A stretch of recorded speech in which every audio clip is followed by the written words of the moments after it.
Hi, I've decided to do another video with my rifle, as I've had some people asking me about my setup. Um, Especially one part a lot of people are confused about is this piece of pipe insulation that I have on the strap here.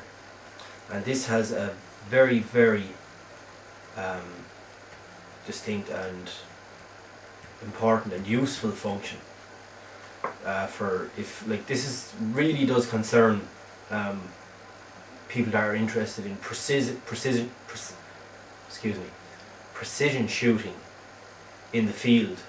And as anybody that's interested in that knows, that like it's not exactly the easiest thing. That precision shooting is very easy off a bench when you're set up on like if you have a front rest with like a rear bag, like, or what I have is I have a bench rest bipod, and I also use a sandbag on the bench, and that means like, you know, you can do some very precise and accurate shooting, you know. But what this is this kind of simulates using a bag without having a bag.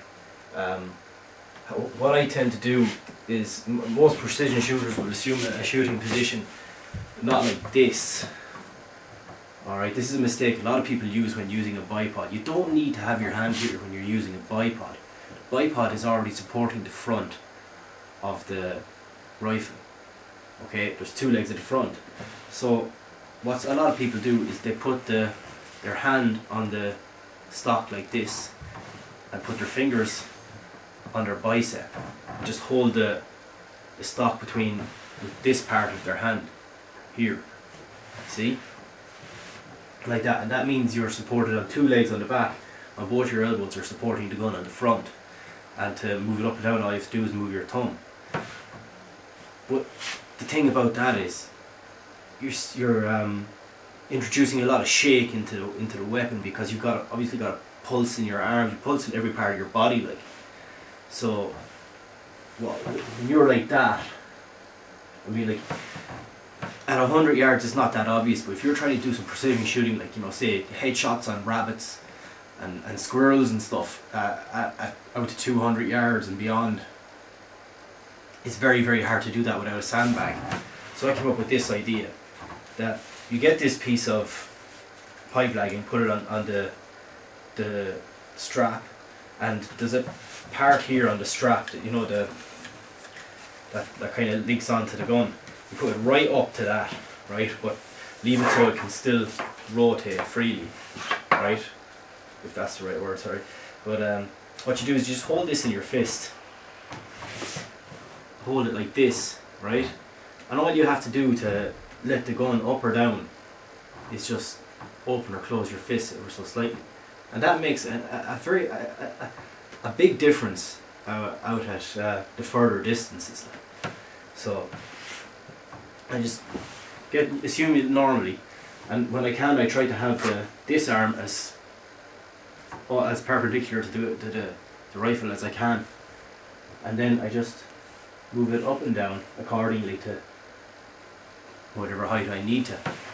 And this provides a valuable function too, is that the pulse in your hand is not affecting the gun, that it's being absorbed, because this is a very spongy material. It'll absorb that vibration very well and won't transfer it to the gun, and you're really only worried about the pulse in your shoulder, which isn't too bad if you have plenty of layers on. If you have, like, you know, a couple of sweaters and stuff, and, you know, hoodies and things like that on, you're not going to have the effect of the pulse as if you were just wearing an ordinary t-shirt and it was almost, you're basically having it in direct contact with your body, like, you know. So that little technique of just basically squeezing and loosening your hand on this will can greatly improve your ability to do precision shooting in the field situation.